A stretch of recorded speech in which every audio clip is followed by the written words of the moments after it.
Nah kadang-kadang ada orang itu lolos, diuji oleh Allah dengan ujian. Entah itu kekurangan kemiskinan atau pas-pasan tadi. Tapi begitu dia diuji dengan kenikmatan, kemudian akhirnya kenikmatan itu melalaikan dia. Nah kalau kita lihat sahabat tadi, manusia-manusia yang betul-betul manusia pilihan, sehingga mereka betul-betul ketika mereka diuji, apakah itu dengan kesulitan, apakah diuji dengan kebaikan tadi, dua-duanya tidak membuat mereka terpesona dengan dunia, lalu kemudian mereka meninggalkan akhirat di belakang mereka tidak. Tapi pandangan mereka, pikiran mereka, hati mereka itu tetap ke sana.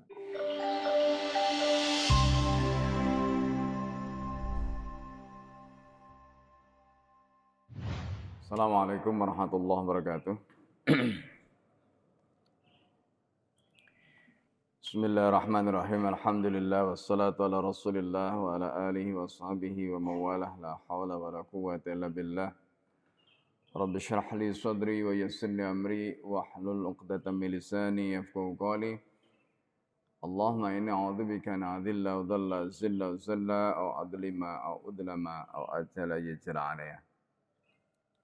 Bapak Ibu dan saudara sekalian yang dimuliakan oleh Allah, alhamdulillah pada subuh hari ini kita bisa melanjutkan kajian kitab Hayatus Sahabah.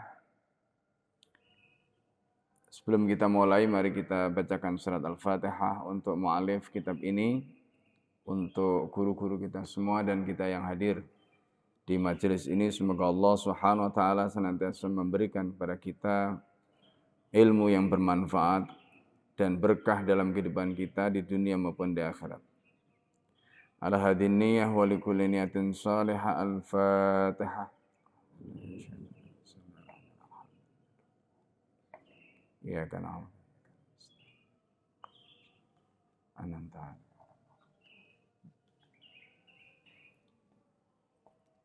Bismillahirrahmanirrahim. Kita akan lanjutkan terkait dengan inspirasi dari sahabat Rasulullah SAW, yaitu Abu Dar Al-Ghifari. Jadi di dalam riwayat sebelumnya kita telah membahas tentang bagaimana Abu Dar ketika menolak harta atau tidak mau mendapatkan tawaran yang begitu luar biasa dari Utsman bin Affan. Kemudian apa yang menjadi alasan beliau di akhir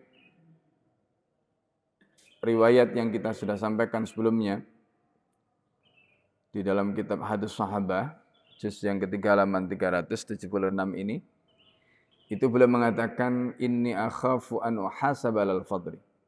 Jadi inni akhafu an uhasaba al fadri. Ini yang menjadi alasan beliau kenapa beliau menolak. Aku khawatir, aku takut an uhasaba, bahwa aku kelak akan dihisab oleh Allah alal fadli, atas fadl itu bisa diartikan anugerah yang Allah berikan, bisa juga diartikan kelebihan.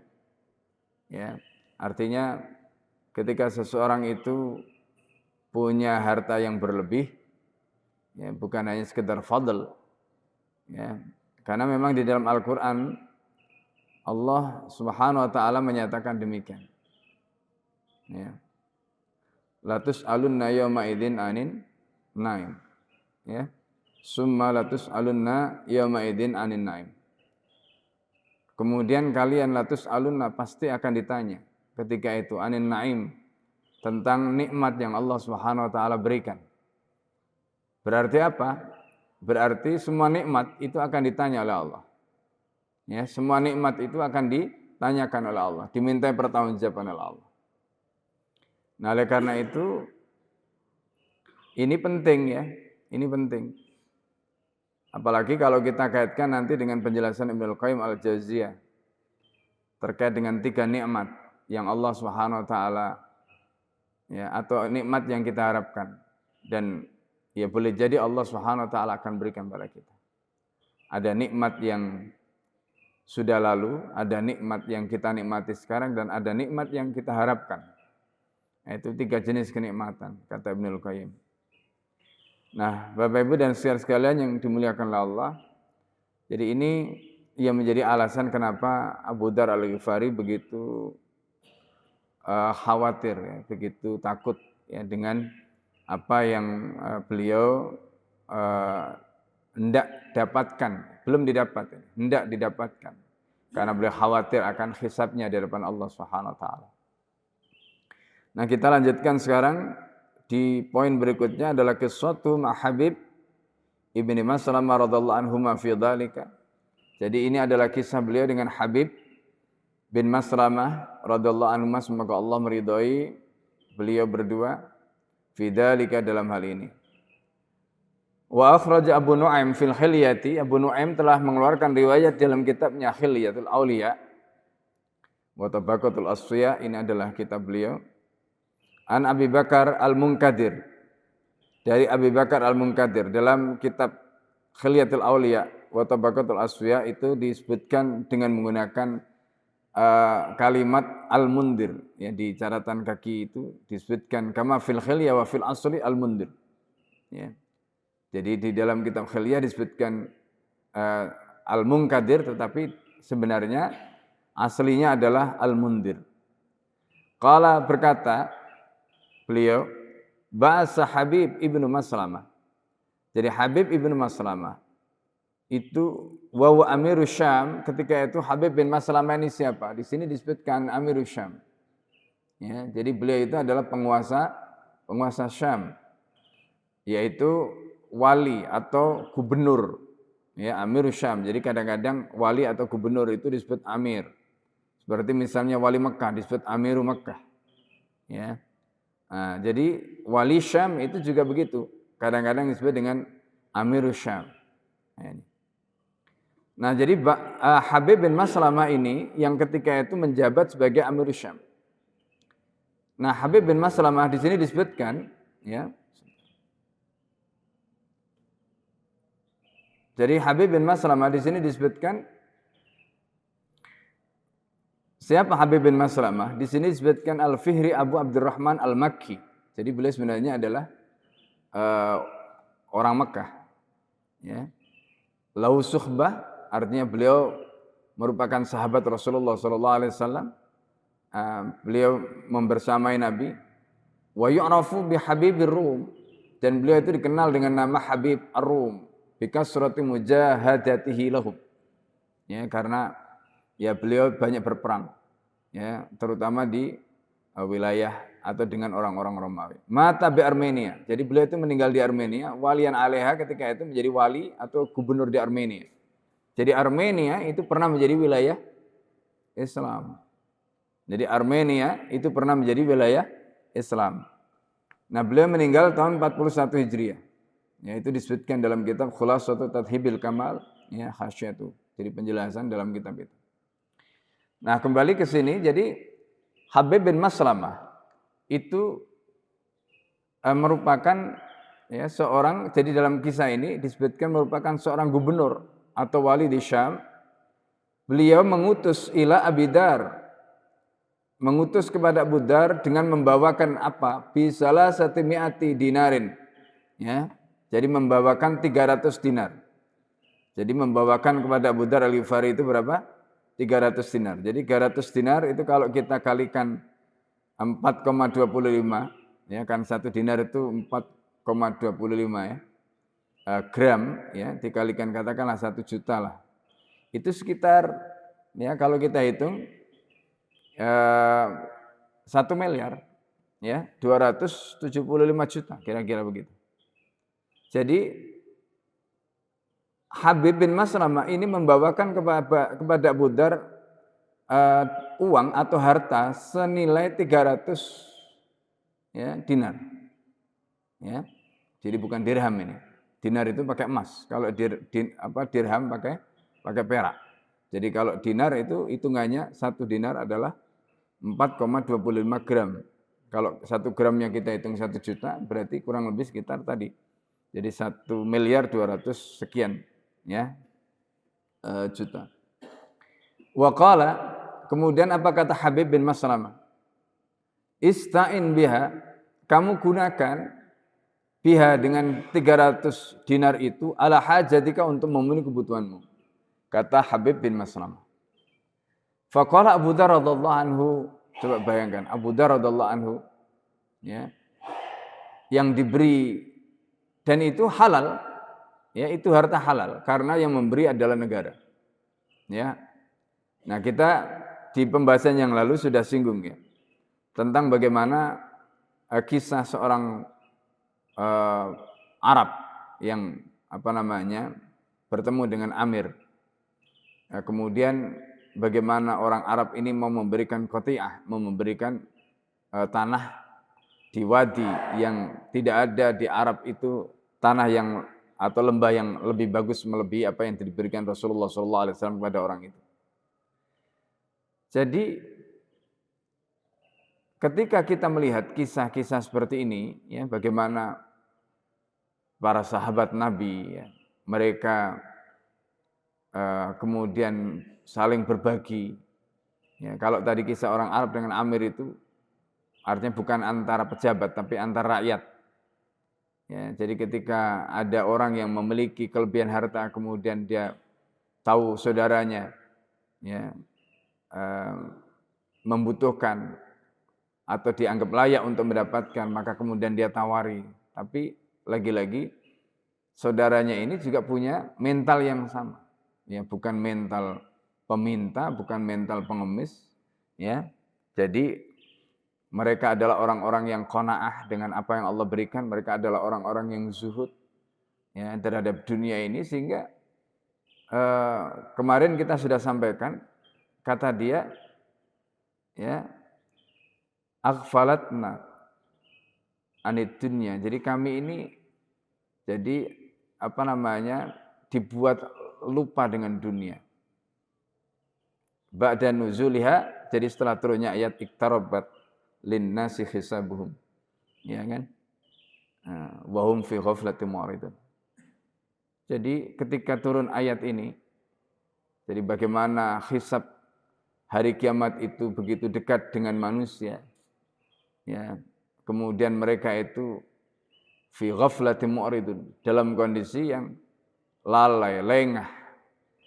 Hisab sudah dekat, tapi masih saja mengejar dunia. Tidak, kata Amir. Nah, ini adalah pandangan-pandangan yang menjadikan para sahabat tadi itu tidak tergiur dengan dunia.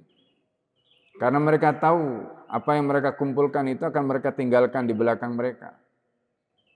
Sehingga ketika mereka mendapatkan tawaran seperti itu, meskipun tawarannya itu Masya Allah ya.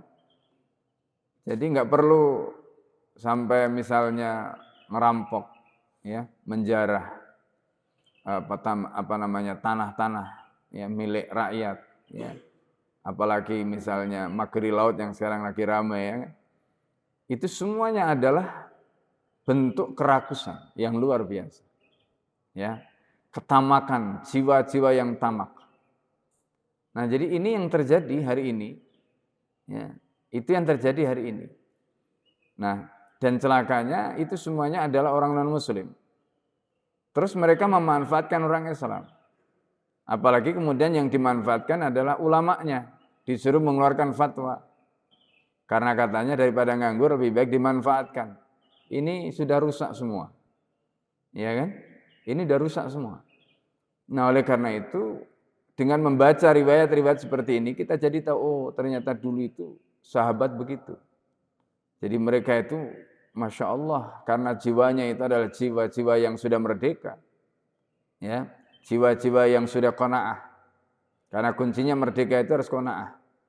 Sebaliknya kalau jiwa itu tamak, meskipun dia merdeka, tapi sebenarnya dia menjadi budak.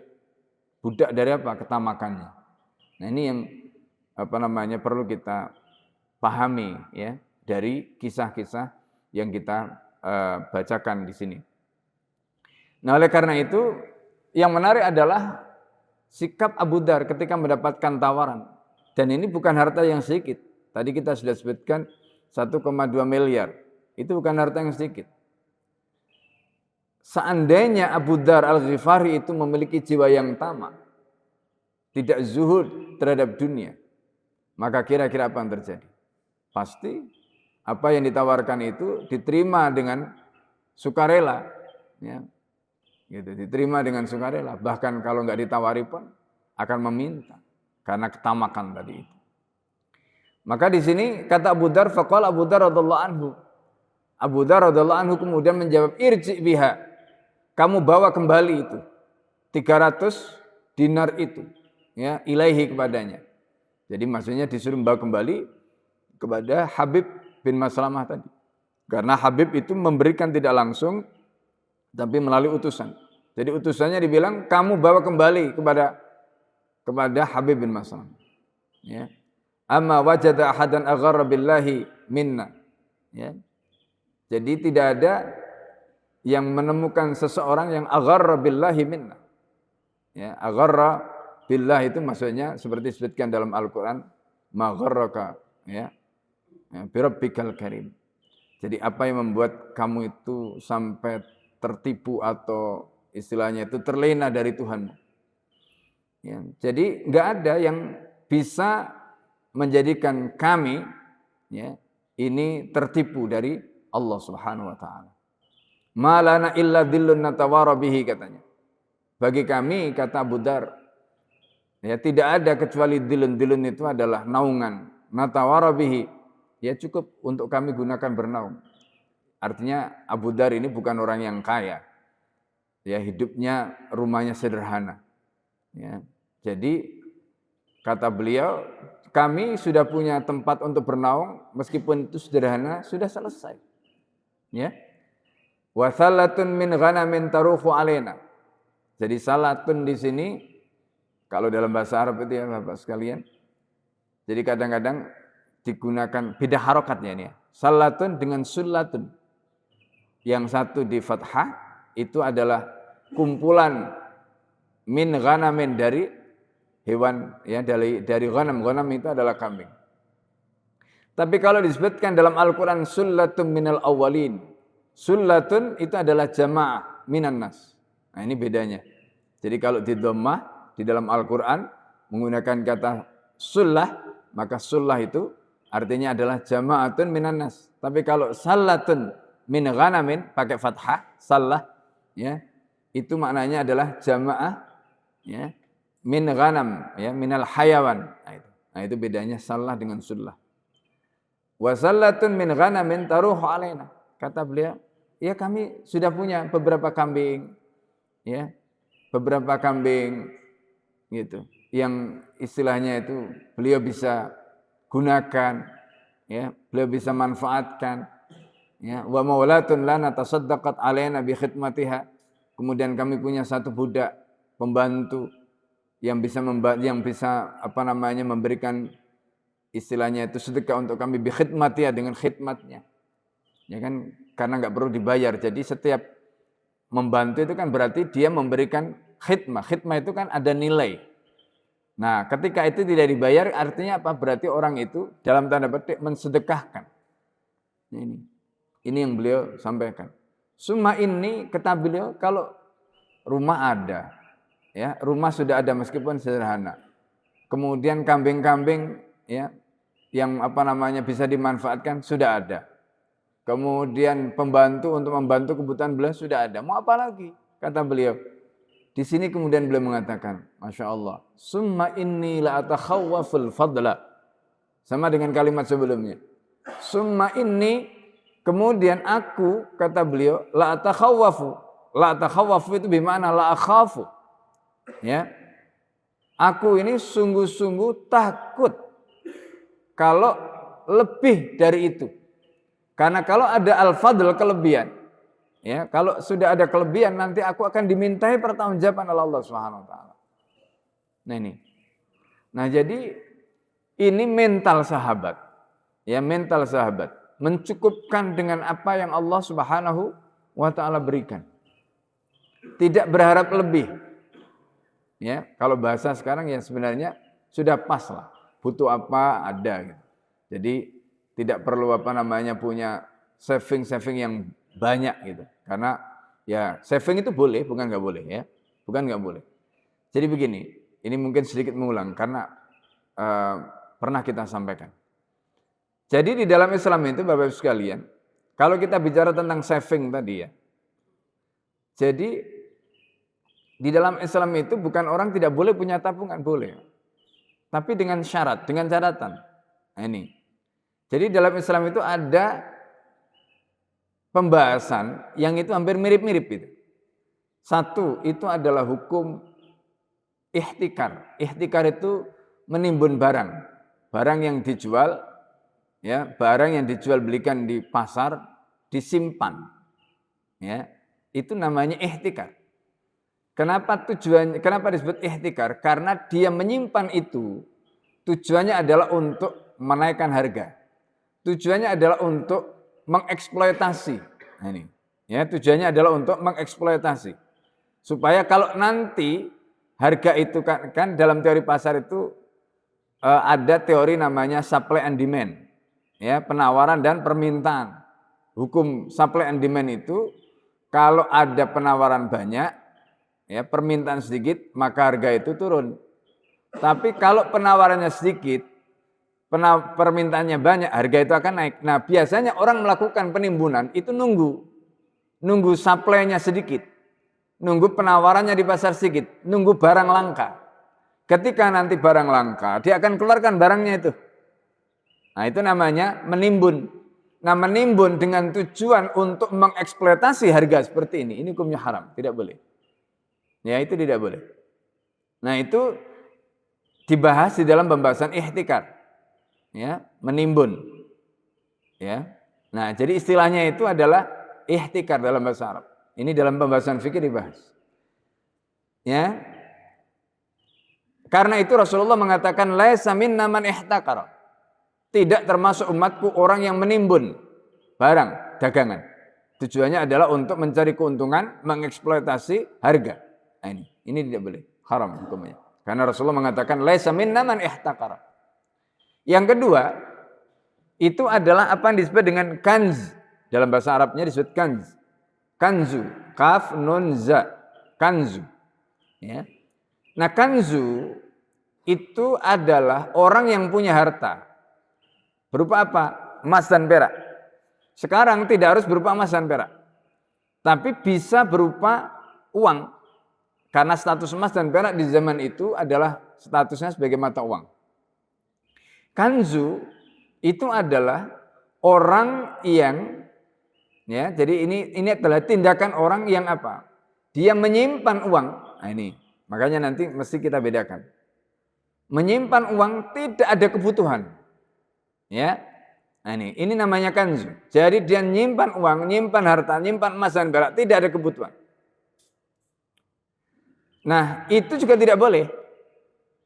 Karena itu dalam Al-Qur'an Allah mengatakan walladzina yaknizuna adh-dhahaba wal fiddata wa la yunfikuna fi sabilillah fabashshirhum bi'adzabin alim. Orang-orang yang menimbun emas dan perak wa la yunfikuna fi sabilillah dan tidak membelanjakan di jalan Allah, maka fabashshirhum bi'adzabin alim. Sampaikan kepada mereka adab yang pedih. Berarti apa? Hukumnya haram. Enggak boleh. Meskipun orang yang menimbun emas dan perak, meskipun orang yang menyimpan hartanya tadi itu mengeluarkan zakat, tapi tetap menimbunnya itu sendiri hukumnya haram, enggak boleh. Nah, ini kita mesti paham. Itu terkait dengan hukum kanzu yang kedua. Nah, yang ketiga, nah ini yang boleh. Yang ketiga itu disebut iddikhar. Nah, iddikhar itu tadi kita masukkan dalam kategori saving tadi atau tabungan tadi. Apa yang membedakan iddikhar, ya, kemudian kanzu dan ihtikar? Nah, ini apa yang membedakan? Iddikhar itu orang itu punya harta, dia simpan karena dia nanti ada hajat. Misalnya, ya, dia mungkin baru menikah atau mungkin dia masih bujangan, dia pengen menikah, dia simpan uang untuk menikah. Dia nanti setelah menikah dia nabung, gajinya ditabung. Untuk apa? Karena dia nanti mungkin mau punya anak. Ya. Atau untuk menikah dulu. Ya, kemudian punya anak. Atau nanti mungkin dia mau nguliahkan karena apalagi dengan melihat biaya macam-macam. Itu bagian-bagian dari iddikhar, ya. Artinya orang itu menahan hartanya, tidak dia keluarkan atau tidak dia gunakan. Itu dalam rangka untuk saddil hajah, untuk memenuhi kebutuhan dia. Nah, ini termasuk kategori, ya, menyimpan uang atau menyimpan harta itu masuk dalam kategori iddikhar yang dibolehkan. Jadi kita mesti bedakan itu. Jadi supaya kita tahu. Nah, kalau kita tidak punya hajat, ya kita ini tidak punya hajat, tidak punya kebutuhan. Ya, tidak punya kebutuhan. Maka dalam hal ini kemudian ketika kita menyimpan, nah itu tidak boleh. Karena di dalam Islam harta itu harus diputar. Ya, harta itu harus diputar, tidak boleh berhenti. Gitu. Harta itu harus diputar, tidak boleh berhenti. Gitu. Jadi termasuk misalnya kalau kita punya harta, ada teman kita membutuhkan, gitu. Ya kadang-kadang kan misalnya dia entah itu mau pinjam atau apa, kita kadang-kadang mikir mau minjemi. Padahal yang kita ingat pertama kali itu adalah bagaimana hisabnya kalau kita menahan harta kita sementara teman kita membutuhkan, sementara kita nggak butuh. Yang pertama kali harus kita tanyakan dalam diri kita, bagaimana nanti Allah akan menanyai, ya kamu punya harta, teman membutuhkan, kamu tidak tolong, kamu tidak bantu. Ini yang dikatakan Abu Dzar Al-Ghifari tadi, ya summa inni la atakhawwaful fadla. Aku takut, aku khawatir kalau ada harta itu nggak dipakai, ada harta yang menjadi kelebihan, lalu kemudian nanti ditanya oleh Allah. Ya, summa la tus'alunna yauma idzin 'anin na'im. Kemudian ketika itu kamu akan ditanya oleh Allah tentang nikmat yang Allah sudah berikan kepada kamu. Nah, jadi ini mindset yang harus kita miliki. Ya, sehingga dengan begitu kita itu mau tidak dermawan, mau tidak gampang menolong, itu nggak bisa karena ada akidah seperti tadi. Ya, ada akidah seperti itu. Gitu. Meski ya ini kadang-kadang ya ada orang itu kelihatannya punya gitu. Tapi sebenarnya ya tidak punya. Ya, mungkin karena dia ingin menjaga ya penampilannya. Tapi kadang-kadang ya penampilannya oke, tapi mungkin kantong bokek juga banyak ya. Ya kan?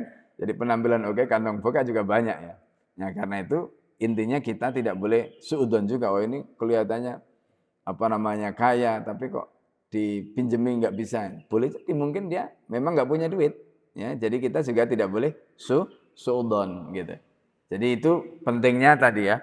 Jadi memahami bagaimana mental, bagaimana mindset supaya kemudian kita sama-sama ya. Jadi yang punya tadi itu juga punya mental tidak menahan ya karena tahu bahwa ternyata menahan harta itu tidak boleh ya kalau tidak ada hajat. Nah, sementara yang satu juga begitu selalu husnudzon, berbaik sangka. Oh ya mungkin karena temannya ini memang tidak ada. Nah, jadi itu bagaimana Islam membangun ya pemahaman ya seperti ini dalam masyarakat. Kemudian kisah berikutnya adalah kisah radhiyallahu anhu Al-Haris Al-Qurashi. Jadi kisah berikutnya adalah kisah beliau ya dengan Haris Al-Qurashi ya. Haris Al-Qurashi ini maksudnya karena beliau adalah orang Quraisy. Wa akhraja At-Tabrani an Muhammad ibn Sirin qala ya. At-Tabrani telah mengeluarkan riwayat dari Muhammad bin Sirin berkata, Balaghal Haritha rajulun kana bisyami min Quraisyin ya, telah sampai kepada Haris rajulun seorang laki-laki kana bisyam yang ketika itu ada di Syam min Quraisyin dari keturunan Quraisy. Artinya Haris ini mendapatkan informasi. Ya, Haris ini mendapatkan informasi dari seseorang ya di mana orang itu tinggal di Syam. Kemudian orang itu memberitahukan apa yang diberitakan an Abu Dzar radhiyallahu anhu bahwa Abu Dzar radhiyallahu anhu kana bihi awazun. Ini. Jadi Abu Dzar Al-Ghifari itu disebutkan di situ awazun. Awaz itu adalah al-adam wa su'il hal. Ya, al-adam wa su'il hal. Artinya Abu Dzar itu kondisi hidupnya memprihatinkan. Nah, itu. Ini yang disampaikan kepada Al-Haris Al-Qurashi tadi. Jadi kondisi Abu Dzar itu memprihatinkan. Ini disebutkan an Abu Dzarin radhiyallahu anhu kana bi awaz. Fa ba'atha ilaihi, lalu kemudian Al-Haris mengirim harta bisalasati dinarin sebanyak 300 dinar. Tadi kita sudah sebutkan 300 dinar itu sama dengan 1,2 M. Ini. Faqala maka kemudian beliau mengatakan ma wajada 'abdan lillahi ta'ala wa ahwanu alaihi minni. Ya. Tidaklah mendapati seorang hamba Allah wa ahwanu alaihim, ini yang lebih katakanlah rendah, lebih hina daripadaku. Ya. Sami'tu Rasulullah, aku pernah mendengar Rasulullah sallallahu alaihi wasallam yaqul, pernah bersabda, man sa'ala, siapa yang meminta walau arba'una, sementara dia masih punya harta sebanyak 40, di sini disebutkan 40 apa? Faqad al-hafa. Berarti apa? Orang itu al-hafa, seperti disebutkan dalam Al-Qur'an. Ya, ini di dalam catatan kaki itu disebutkan dalam surat Al-Baqarah 372. La yas'alunan nasa ilhafa. Mereka tidak meminta orang dengan memaksa. Ilhafa itu adalah orang yang meminta dengan memaksa. Nah, di sini disebutkan, ya, man sa'alan nasa ilhafa fa inna ma yastaksiru minan nar. Jadi kalau ada orang minta rada memaksa, ya, kenapa orang itu minta disebut memaksa? Itu karena orang itu sebenarnya dia sudah nggak butuh, dia itu udah cukup, tapi dia masih meminta. Maka orang yang meminta dalam keadaan seperti ini itu disebutkan yas'alunan nasa ilhafa, yaitu orang yang meminta kepada orang lain dengan cara memaksa. Meskipun mintanya tidak maksa, tapi ketika dia melakukan itu dihukumi yas'alunan nasa ilhafa. Ya, artinya ini tidak boleh. Makanya di dalam pembahasan yang lalu kita sudah singgung dalam hadis riwayat Muslim bagaimana orang yang seperti itu nanti dibangkitkan pada hari kiamat dalam keadaan mukanya, ya, berupa tengkorak, ya, tanpa daging. Ya, mukanya dibangkitkan dalam keadaan menjadi tengkorak tanpa daging. Ini yang disebutkan dalam hadis Muslim. Ya. Nah, oleh karena itu di sini disebutkan, jadi kata Abu Dzar ini karena beliau mendengar Rasulullah, man sa'ala walau arba'una faqad al-hafa. Jadi ukuran al-hafa itu apa? Nah, Abu Dzar menyebutkan, kalau orang itu punya harta cukup dipakai makan, cukup untuk memenuhi kebutuhan dia masih meminta, berarti orang itu ilhafa, meminta kepada orang lain dengan cara memaksa. Ya, ini. Wali Abi Dzar, sementara Abu Dzar arba'una dirhaman. Abu Dzar punya 40 dirham katanya. Wa arba'una syatan. Abu Dzar itu punya 40 kambing. 40 dinar, 40 kambing. Kata Abu Dzar. Wa mahinani, dan Abu Dzar itu punya, mahinani itu maksudnya adalah khadiman. Jadi punya 2 pembantu. Punya 2 pembantu, punya 40 kambing, punya 40 dirham. Kata Abu Dzar, ini sudah cukup. Ya, meskipun nanti kadar kecukupan bagi masing-masing orang itu kan bisa berbeda. Makanya Bapak Ibu sekalian, Islam itu mengukur angka kemiskinan itu tidak dengan menggunakan standar dolar. Ini yang perlu dicatat, ya. Nah, ini kesalahan lembaga-lembaga internasional, apakah itu World Bank, ya, ataukah IMF, ataukah siapa saja, karena mereka menggunakan standar kemiskinan itu dengan menggunakan patokan dolar. Ya, itu salah. Loh, kok salah? Iya, salah. Kenapa? Karena begini. Yang dijadikan patokan untuk mengukur angka kemiskinan itu harusnya adalah kebutuhan real. Nah, kebutuhan real di masing-masing negara itu bisa berbeda. Kebutuhan real setiap orang itu juga bisa berbeda. Ya, nah ini filosofinya yang harus kita pahami. Jadi misalnya begini, kalau satu orang itu kita ukur dengan $1, katakanlah misalnya, atau ya berapalah, $2 misalnya, $2, $1 katakanlah misalnya 15.000. Ya, berarti kan 30.000. 30.000 itu padahal makan saja. Itu kalau misalnya kita katakanlah dengan angka 10.000 sekali makan, itu kan sudah sangat minim. Itu berarti 30.000 itu pas untuk makan saja. Sementara yang dinilai orang itu disebut miskin, itu 3 ya komponennya. Sandang, papan, pangan. Jadi pakaian, kemudian tempat tinggal, dan makan. Jadi kalau yang dihitung hanya makannya saja, bagaimana dengan tempat tinggalnya? Bagaimana dengan pakaiannya? Belum masuk. Karena itu kalau menggunakan standar katakanlah $1 misalnya, atau pakai hitungan dolar tadi, itu bisa berbeda di satu tempat dengan tempat yang lain. Karena itu Islam tidak menggunakan standar dengan menggunakan angka. Tetapi standar yang dipakai patokan Islam itu adalah dengan menggunakan kebutuhan real. Jadi berapa kebutuhan real orang itu? Ya. Jadi kebutuhan dia untuk misalnya tempat tinggal itu tidak harus dia punya sendiri, bisa juga nyewa, enggak apa-apa. Pakaian ya, yang penting ada yang dipakai untuk ganti. Yang ketiga tadi terkait dengan makanan, satu hari ya bisa 3 kali kalau kita biasanya makan 3 kali. Ya.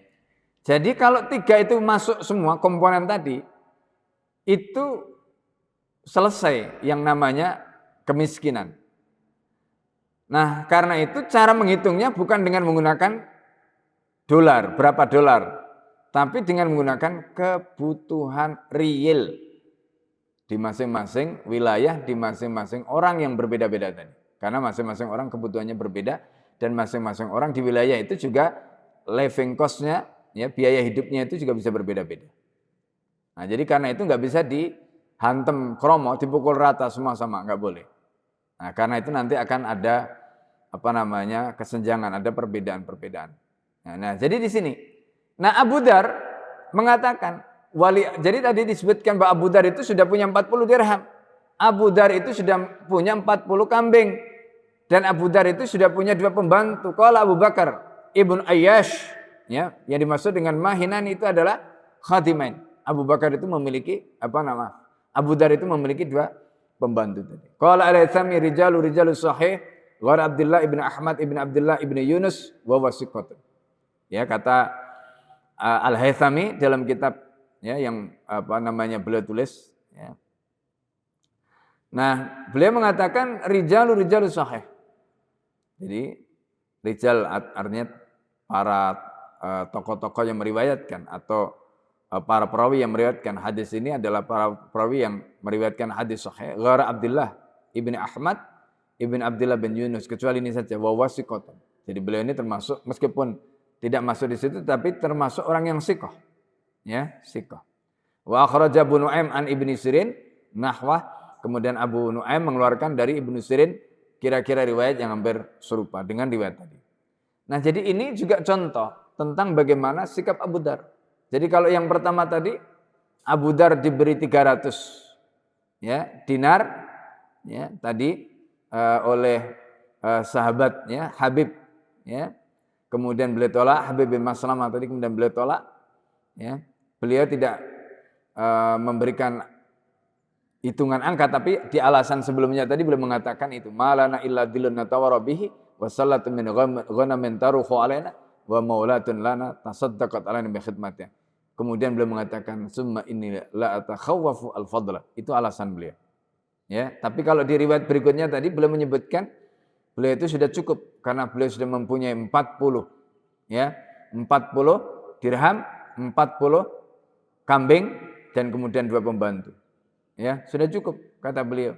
Jadi kalau dalam riwayat sebelumnya tadi ya beliau disebutkan kalau ya orang itu meminta sementara dia punya kelebihan. Nah ini ya, man sa'ala walau arba'una faqad al-hafa. Kalau orang itu dia meminta, masih meminta sementara dia sudah punya 40 dinar, 40 dirham, 40 kambing dan sebagainya tadi.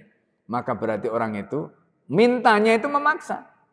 Yaitu yas'aluna an-nas al-hafa tadi. Jadi mereka termasuk kategori orang yang meminta dengan cara memaksa.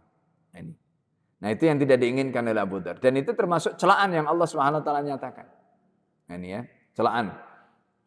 Kemudian berikutnya Raddu Abi Rafi' radhiyallahu anhu maula Rasulullah sallallahu alaihi wasallam al-mal. Ya, kisatu ma'an Nabi sallallahu alaihi wasallam. Nah, ini adalah kisah yang lain yang hampir mirip ya, terkait dengan kisah penolakan para sahabat tadi. Tapi dalam kasus Abu Dar Al-Ghifari, inspirasi yang kita bisa ambil Bapak Ibu dan saudara sekalian yang dimuliakan Allah. Jadi ada banyak alasan yang dikemukakan dari 2 riwayat atau 3 riwayat yang kita sampaikan sebelumnya. Itu semua alasannya karena terkait dengan kelebihan.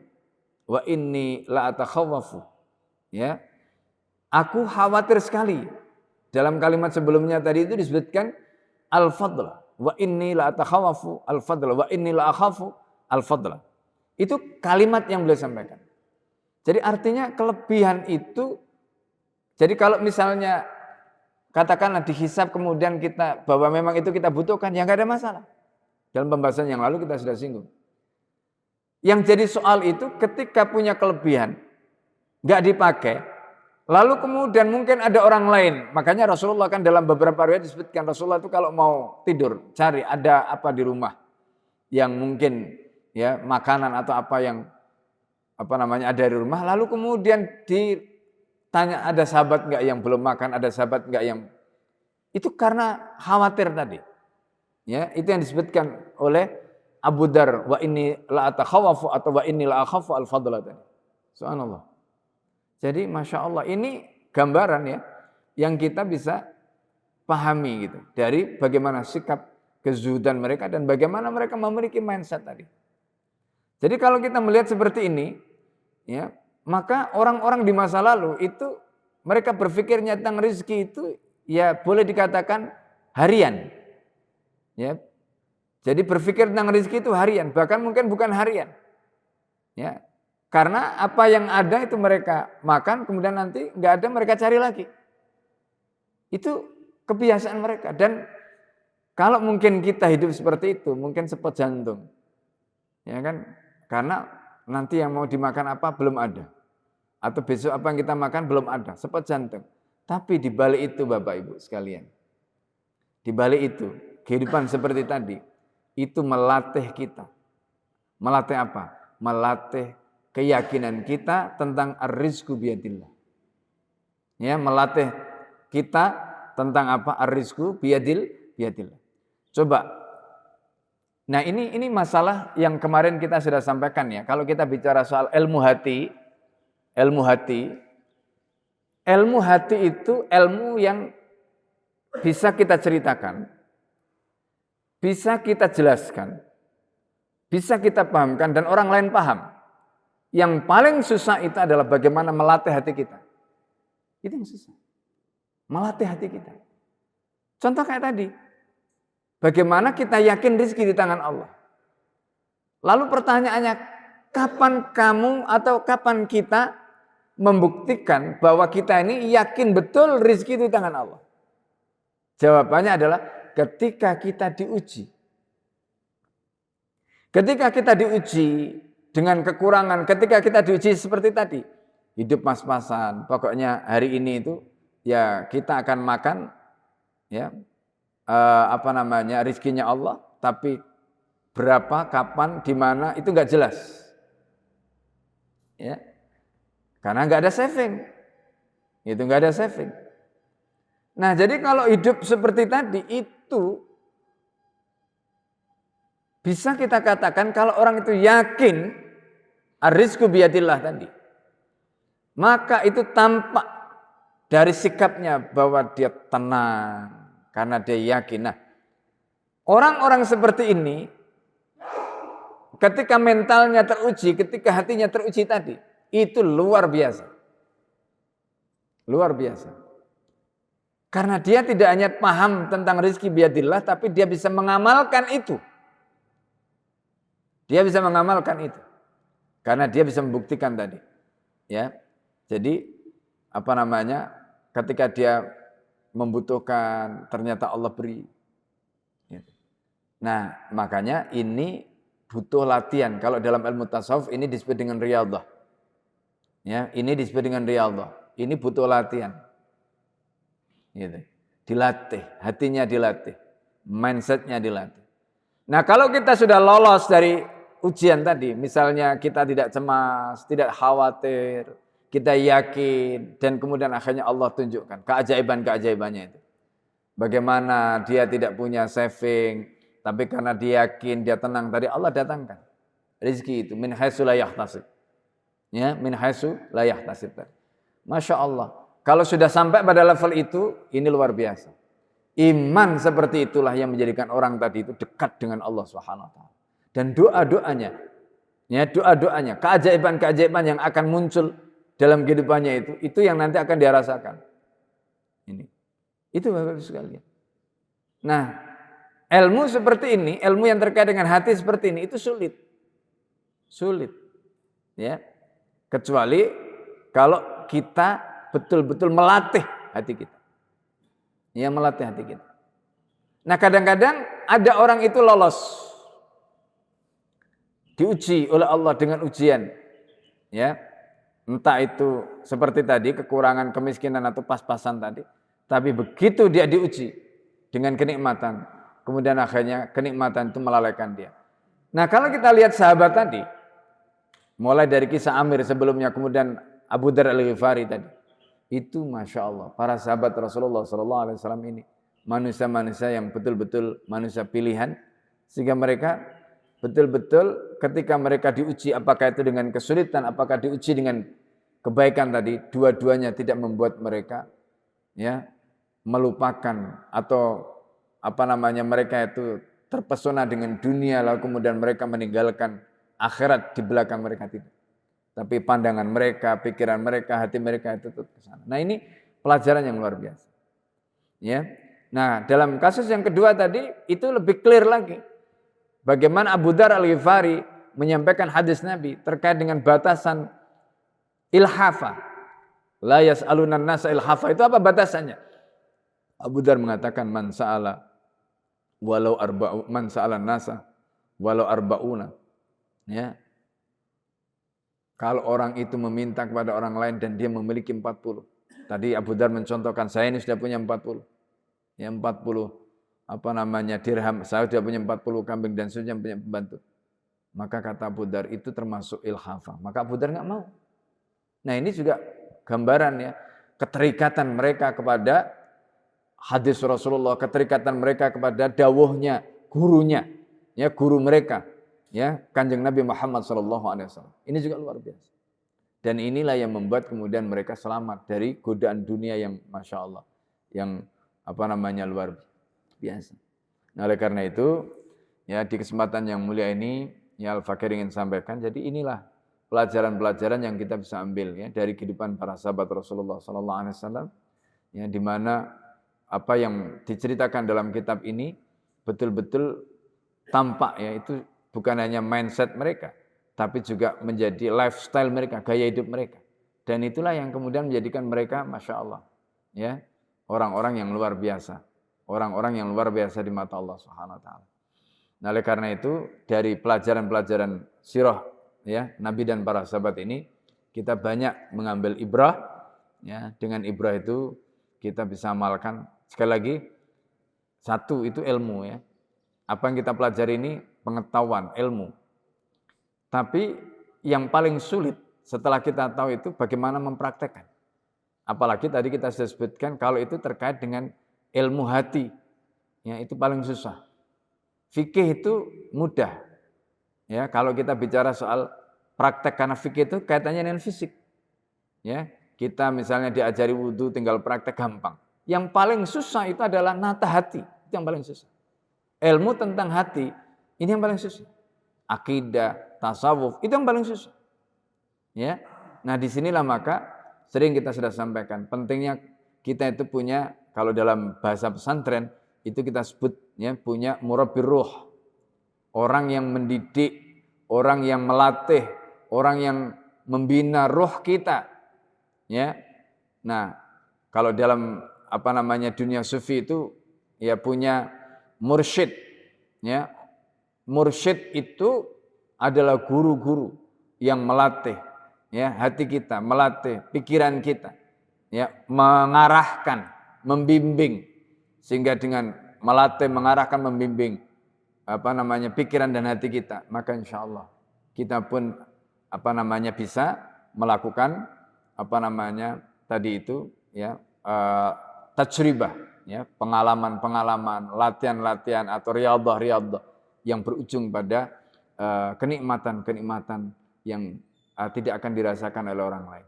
Nah, itulah makanya kalau kita bicara tasawuf ini, itu nanti ada yang disebut dengan al-irfani, ya, ada kenikmatan yang hanya orang itu yang akan merasakan.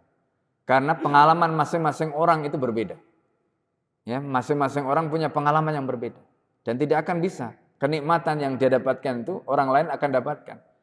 Karena pengalaman dalam mempraktekkan ilmu hatinya tadi itu berbeda-beda.